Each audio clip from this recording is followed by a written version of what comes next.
खुद को बदलने का हौसला ही है भाजपा की सबसे बड़ी ताकत।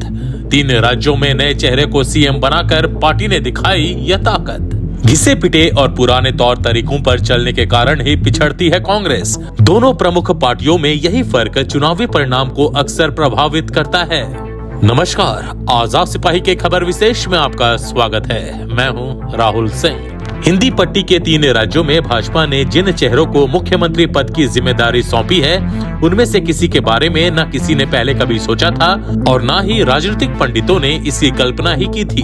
राजस्थान में भजनलाल शर्मा, मध्य प्रदेश में डॉक्टर मोहन यादव और छत्तीसगढ़ में विष्णुदेव साय को कमान सौंपकर भाजपा ने सभी को चौंकाया तो है ही, साथ ही अपनी वह ताकत भी दिखाई है जिसे खुद को बदलने का हौसला कहते हैं। भाजपा इतनी तेजी से और इतने असरदार तरीके से खुद को बदलती है कि उसके बारे में पहले से सोच पाना भी लगभग असंभव होता है। भाजपा की यही ताकत उसे देश की दूसरी प्रमुख पार्टी कांग्रेस से अलग और आगे रखती है। एक तरफ भाजपा जहां प्रयोग करने से पीछे नहीं हटती, वहीं कांग्रेस आज भी पुराने तौर तरीकों और घिसी पिटी राजनीति करती नजर आती है। 2014 में सत्ता में आने के बाद से भाजपा ने जिस तरह नए प्रदेश स्तरीय नेताओं को तैयार किया है, उससे साफ हो जाता है कि पार्टी नए चेहरों को मौका देने से कभी नहीं चूकती है।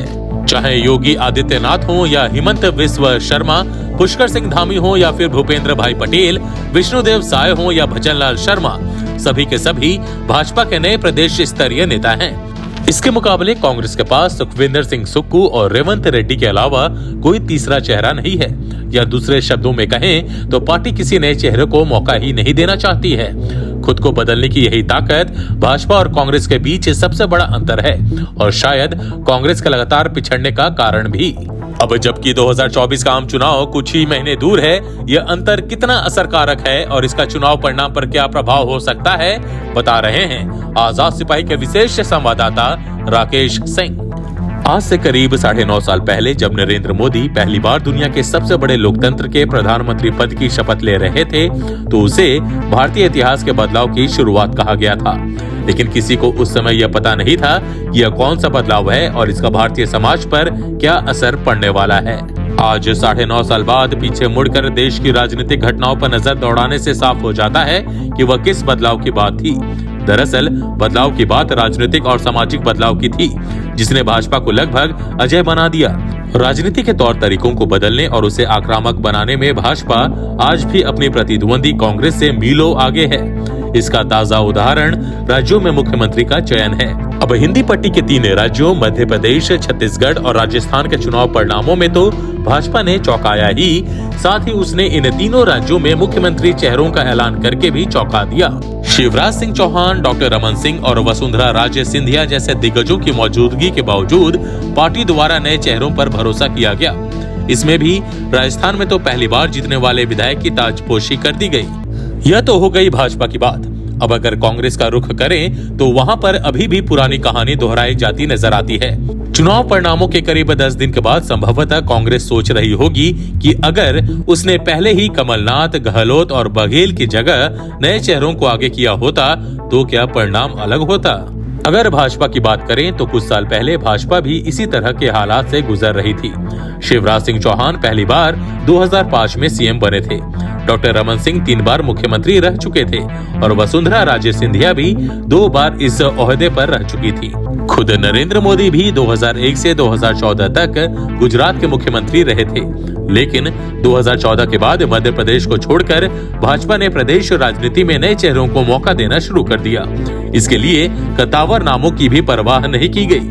हिमाचल प्रदेश में प्रेम कुमार धूमल को हटाकर जयराम ठाकुर को लाया गया। उत्तराखंड में त्रिवेंद्र सिंह रावत, तीरथ सिंह रावत और अंततः पुष्कर सिंह धामी सीएम बने। यहाँ पर बीसी खंडूरी, भगत सिंह कोश्यारी और रमेश पोखरियाल निशंक जैसे दिग्गज दरकिनार कर दिए गए। इसी तरह गोवा में लक्ष्मीकांत पार्सेकर, झारखंड में रघुवर दास और यूपी में योगी आदित्यनाथ भी सरप्राइज सीएम रहे। पुराने चेहरों के भरोसे कब तक? कहते हैं कि बात निकलेगी तो दूर तलक जाएगी। 3 राज्यों में करारी हार से अगर कांग्रेस कुछ सीख लेना चाहती है तो इस बात का मर्म समझना होगा। उसे भाजपा की उसी ताकत को समझना होगा जिसके तहत भाजपा नए प्रयोग करने में पीछे नहीं हटती है और न खुद को बदलने से डरती है।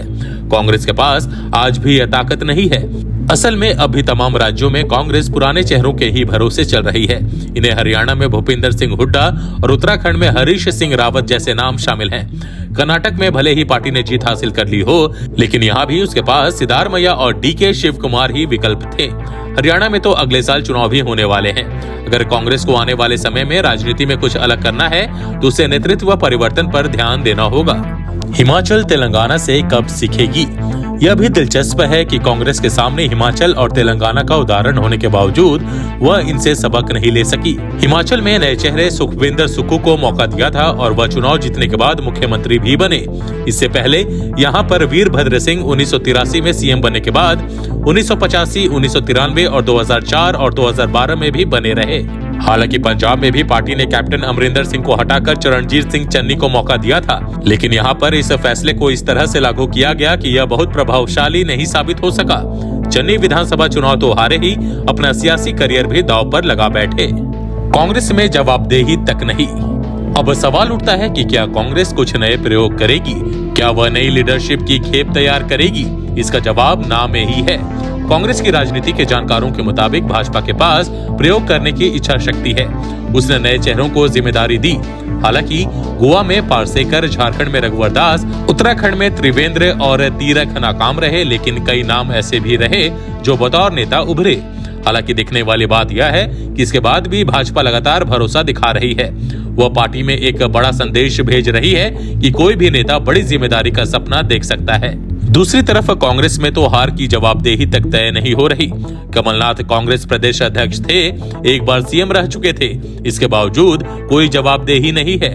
भाजपा में जहां डॉक्टर रमन सिंह विधायक दल की बैठक में विष्णुदेव साय के नाम का, छत्तीसगढ़ में मोहन यादव का नाम, शिवराज सिंह चौहान और राजस्थान में भजन लाल शर्मा का नाम वसुंधरा राजे लेती हैं। वहीं कांग्रेस में तो अशोक गहलोत के खिलाफ सचिन पायलट खुलेआम बगावत का झंडा बुलंद कर देते हैं। भाजपा और कांग्रेस का यही फर्क सबसे प्रमुख है। अब जबकि 2024 का चुनाव कुछ ही महीने दूर है, कांग्रेस को समझना होगा कि वह प्रयोग से दूर होकर सफल नहीं हो सकती है। एक तरफ भाजपा लगातार नए चेहरों को मौका देकर नेतृत्व की सेकेंड लाइन तैयार करती जा रही है, तो दूसरी तरफ कांग्रेस के पास फिलहाल ऐसी कोई रणनीति नजर नहीं आती है। कांग्रेस का सारा ताना बाना 70 साल या उससे ऊपर के नेताओं के चेहरे के इर्द गिर्द बुना जाता है। युवा हाशिए पर नजर आते हैं। आम चुनाव से पहले तक यदि यह सब चलता रहा तो फिर कांग्रेस का ईश्वर ही मालिक है। आज के आजाद सिपाही के खबर विशेष में बस इतना ही। देश विदेश की और भी अधिक जानकारी के लिए आप पढ़ते रहिए अपना लोकप्रिय दैनिक अखबार आजाद सिपाही। और हाँ, आप हमारे इस YouTube चैनल को जरूर सब्सक्राइब करें। धन्यवाद।